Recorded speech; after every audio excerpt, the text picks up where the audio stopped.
Hey everyone, sorry about that. Anyways, the next one I have is Bikini Bloodbath. Mr. Parker did a review of this one and the first one. Bikini Bloodbath Car Wash, sorry. Um, I honestly don't know what to say about this. It's kind of a mindless movie. But if you like these kinds of movies, I guess pick it up if you can get it cheap, but don't like go spending more than like $10 for it, because that's all I spent. If you spend more than $10, you're honestly getting ripped off, and you're an idiot. But like I said, if you can find it cheap, maybe for $1, watch it. It's just fun and funny and stupid. It's 75% mindless dancing. I'm giving you that warning, and then the next 25% is actual story, I guess you can call it. Like, there's a lot of incredibly random moments in it. I don't know what to say. Check it out. Alright, the next is, the Blair Witch Project. This is actually pretty good. The first time I saw it, I was scared. But as you get older and you watch things again, it tends to become a little less scary. Like, my one friend said the plot drags too much. I guess I agree, but I still like it. I'm not gonna lie, I thought it was pretty good. Oh, but it was weird. I saw a box set when I was younger, and I was gonna get it because it was cheaper than this, but I didn't. I don't know why.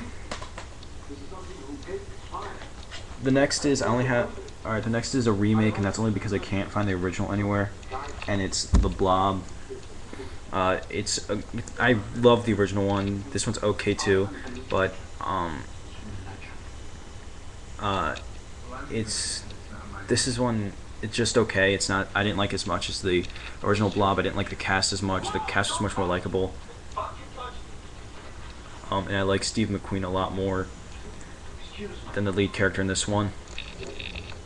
It's it's got good gore, I'll give it that, but that's about it.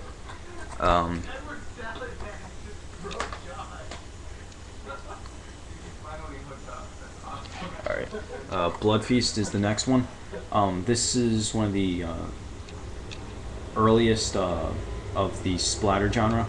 It's pretty good, but it's pretty weird and pretty stupid, and the acting is horrible. It even says it on the back. Starring William Kerwin and Connie Manson and Scott Hall, who couldn't read his lines, who couldn't remember his lines, so he reads them off the palm of his hand. Yeah, that means I don't know where that was. I have to rewatch it again so I can find that, because that's gonna bother me, and I want to say, haha, that's hilarious. This is actually pretty interesting. I know 8 the Chosen One has Blood Feast too. I really want to see that one, but I haven't seen it yet. I don't know why. I want to see it. I love this cover art. Something Weird Video always brings out like the greatest horror. They're the best, I swear.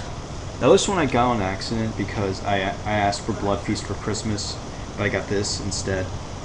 It's the Blood Feast collection, and it comes with 5 movies. I'm sorry, I can't remember them all.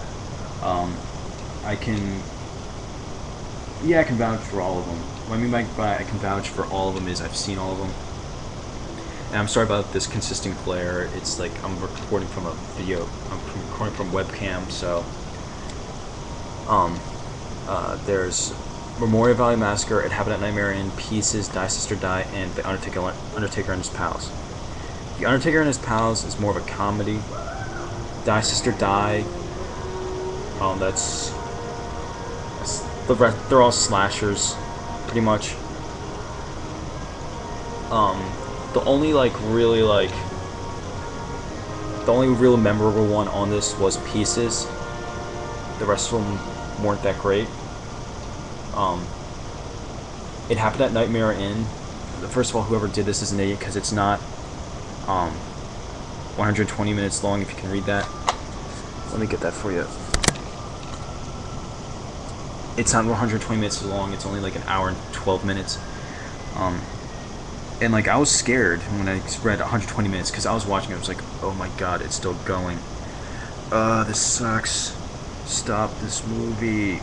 I'm crying, it's so bad. And like I was like, I'm an hour in. I'm just like, oh, like it's 18 minutes in, and like, oh, how much more? I'm only 18 minutes in. God, because it feels like an hour drags on every time you watch it. Every time you just watch 18 minutes, it feels like there's an hour going on. And when I finally got to an hour in, I was terrified because it said 120 minutes long, and so I'm thinking, oh my god, I have another hour. And then I'm just like, oh my god, this is where the movie should end. And then it finally ended, and then I was like, thank god. So it's only an hour and 12 minutes long, not 2 hours long. Thank you, Jesus.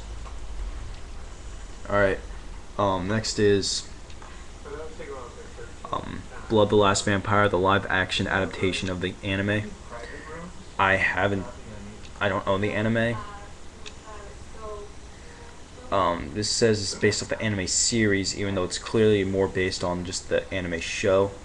Not the anime show, just the anime short, the hour-long anime movie.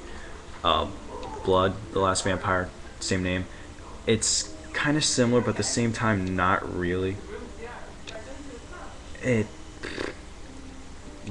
has a similar plot, but also the plot differs. I'm not going to go into why. I'll review both of them later. But as of now, it's actually pretty good. I actually liked it.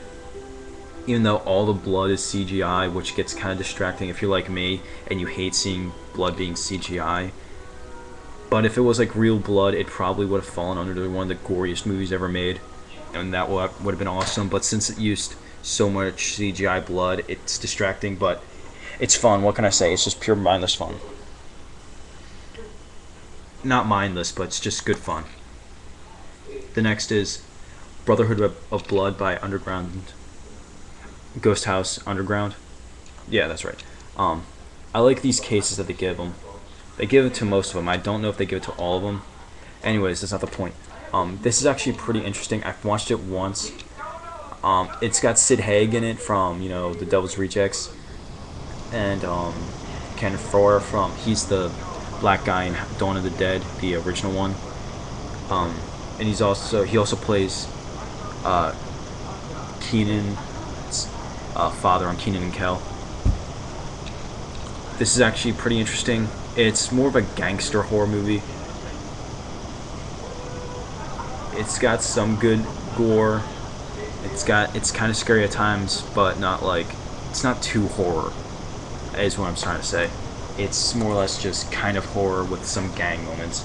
It's more of a gang movie with horror elements. Alright, next is a double feature. I've only seen one of them because I don't think I could sit through the second one. Is Boogeyman, the 1980s version, and Return of the Boogeyman. This isn't that bad. Wait a minute. Was it that bad? Ah, damn it. I don't think I liked the Boogeyman. It was kind of okay, but it kind of sucked. I'm not sure if I liked it. I have to rewatch it, I guess, but any movie I don't like, I have to rewatch with my one friend Connor. So yeah.